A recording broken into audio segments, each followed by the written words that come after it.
Professeur Christian Perron, question assez simple au fond, parce que ce qu'il dit est vrai. Il ne sait pas si c'est l'hydroxychloroquine qui a fait qu'il a été guéri et qu'il va mieux, si c'est son système immunitaire. Comment on sait au fond? C'est tout le problème. On aura probablement des résultats parce que Didier Raoult est prudent. Il nous a déclaré à titre personnel il y a 2 jours qu'il était déjà à 200 malades traités. Il a l'air sûr de lui, qu'il y a une négativation de la charge virale en quelques jours. Bon, maintenant, je n'ai pas vérifié les chiffres. J'espère qu'il raconte des choses vraies, je pense. Il faut en donner à tous les malades? Alors, moi, je pense que dès maintenant, dans le doute, si après c'est montré que ça ne sert à rien, c'est pas grave de donner de la chloroquine. Il faudrait dès aujourd'hui le donner à tout le monde. Et surtout, contrairement à ce qui avait été demandé par le Conseil de la santé publique, ça ne sert à rien de le donner aux gens les plus sévères qui sont déjà en réanimation, c'est trop tard. Mais hier, dans l'autorisation qui a été donnée sur le médicament, c'est uniquement à l'hôpital. C'est-à-dire qu'un médecin généraliste ne peut pas en donner. C'est à réserve hospitalière, parce que de toute façon, le médicament est en situation de pénurie. J'espère qu'il pourra... Ça fait beaucoup de pénurie quand même tout ça. Hein. J'espère qu'il pourra passer en ville. Moi, l'appel au secours des généralistes new-yorkais que j'ai vu hier, c'était Monsieur le Président, il s'adressait à Trump, donnez-nous l'hydroxychloroquine en ville, parce que ceux qui en avaient eu l'expérience disaient... Après, il faut vérifier si c'est vrai, que grâce à ça, ils hospitalisaient beaucoup moins leurs patients. Bon, c'est l'expérience de terrain, ce n'est pas une publication dans un grand journal scientifique. Dans le doute, on y va. Et puis après, si la stratégie n'était pas si bonne que ça... Docteur Pelloux, dans le doute, on y va? Évidemment.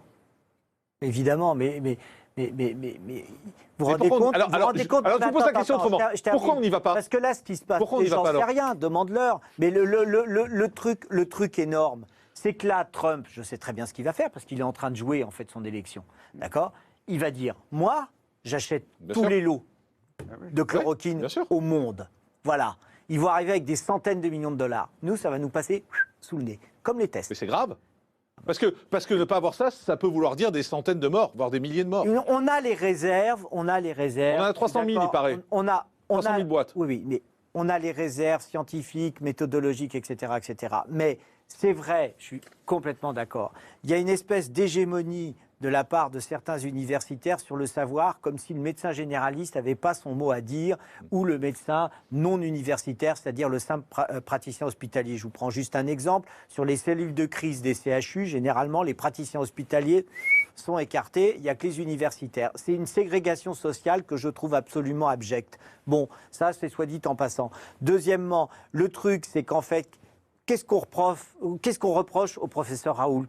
Ouais, c'est vrai, il ressemble un peu à Gandalf, d'accord, ça je suis d'accord. Il est un peu marginal dans le milieu, d'accord, etc. Mais c'est un scientifique, c'est un médecin. Quand j'entends certains professeurs le traiter d'escroc, franchement, c'est dégueulasse, d'accord. Et ce qu'il a fait, même si son étude, elle est faite, elle est bric-et-broc, parce qu'en effet, vous avez une hégémonie intellectuelle de ceux qui ont voulu faire des études nickel, comme si le monde était homogène, comme si les crises n'existaient pas. Là, on est dans une crise. Ça prouve d'ailleurs, soit dit en passant, que l'expertise et les experts qui se pointent en disant « il va falloir faire comme ça », c'est là où on a besoin d'un sens politique. Si on avait eu ça, du temps du vaccin de la rage, on aurait eu les experts qu'on a là, ça se trouve, on n'aurait toujours pas le vaccin. Donc du coup, le problème là, il y a une décision politique. Il y a une décision politique. On n'est pas avec la découverte d'une molécule, on est avec la chloroquine. On la connaît, on sait ses effets, on connaît ses effets secondaires, on sait comment elle fonctionne. C'est ce que vous voulez dire. Est-ce qu'aujourd'hui, dans les hôpitaux, on la donne aux malades? Mais bien sûr qu'on le donne. Et dans des hôpitaux prestigieux comme la Pitié-Salpêtrière, on la donne. Tu la donnes aussi. Voilà. Vous la donnez aussi? En sachant qu'on était un peu en rupture de stock, et puis qu'à un moment donné, on nous a dit non, il ne faut pas la donner, il faut donner un autre antiviral, le Kaletra. Après, on nous a dit que le Kaletra ne marchait pas. Et est-ce que ça marche, professeur? Pour l'instant, je n'ai pas de série, mais on a l'impression que beaucoup de malades sont améliorés. Après, il faut quand même prendre du recul. Je ne peux pas l'affirmer aujourd'hui, parce que quelquefois, il y a des malades qui peuvent s'améliorer spontanément. Oui, c'est ce qui était dit dans le reportage. Voilà, je suis très prudent aujourd'hui. Mais on est prudent, C'est un médicament qui est très bien toléré. Moi, j'en prescris tous les jours depuis 20 ans. Il y a des effets secondaires. Il faut être prudent, surtout chez les personnes âgées qui prennent beaucoup de médicaments.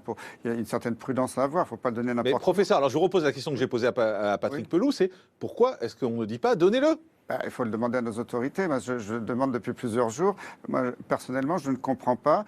J'affirme pas que ce médicament est... Mais c'est quoi? C'est une guerre d'ego? Parce que c'est Raoult? Parce qu'on n'a pas envie de dire qu'il a raison, c'est ça? Mais on ne fait pas de guerre d'ego quand il y a des vies en jeu. Excusez-moi. Mais ça sera la conclusion de cette crise. C'est qu'il faut totalement réformer l'université médicale. Mais évidemment. Mais vous voulez dire qu'aujourd'hui, on est en train de jouer des vies humaines juste pour des histoires d'ego parce que Raoult, il a les cheveux longs et parce qu'il n'est pas dans la norme? C'est possible. c'est possible. C'est grave. Possible. Ah oui, j'ai pas dit que c'était pas grave.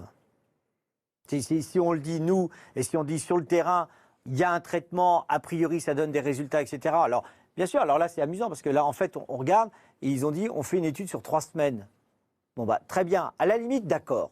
On fait une étude sur 3 semaines, on vérifie si ça marche, mais déjà on n'est pas d'accord sur le fait que, on n'est pas d'accord sur ce que dit Raoul, c'est-à-dire il dit on a un patient positif, donc ça voudrait dire faire des tests. Or, on n'a pas les produits, il y a des endroits, comme ça a été dit dans le grand test, ils n'ont plus de bâtonnets, ils n'ont plus de réactifs, enfin...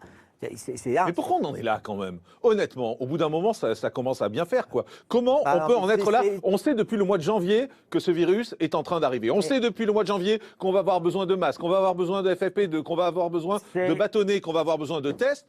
Et aujourd'hui, on en est là. Ouais.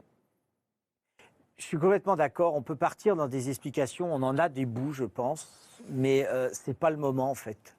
C'est le moment parce que le combat à l'heure actuelle, c'est d'essayer de décoincer un certain nombre de gens qui disent Raoul, t'es fou, parce que c'est ça, pour leur dire non mais laissez-nous juste, par exemple, tester.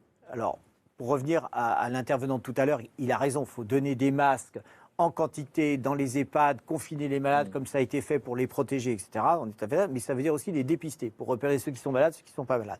Ceux qui sont malades, on a une option de traitement. Qu'est-ce qu'on risque?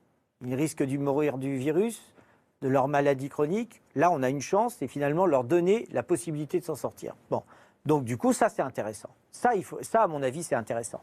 Et en effet, là, on peut comprendre qu'on fasse cette étude, mais pendant qu'on fait cette étude, moi, j'aimerais beaucoup qu'on aille sur le marché international en disant hey, la chloroquine, la France en achète. Mais trop tard, les Américains sont en train de la récupérer. Pas que les Américains. Le ministre marocain a dit c'est notre thérapeutique. Il y a 5 jours. Ce qui veut dire que tous les pays au monde sont en train de dire... Donc, alors, et nous, on attend. Ah bah nous, on réfléchit. Qu'est-ce que tu veux que je te dise?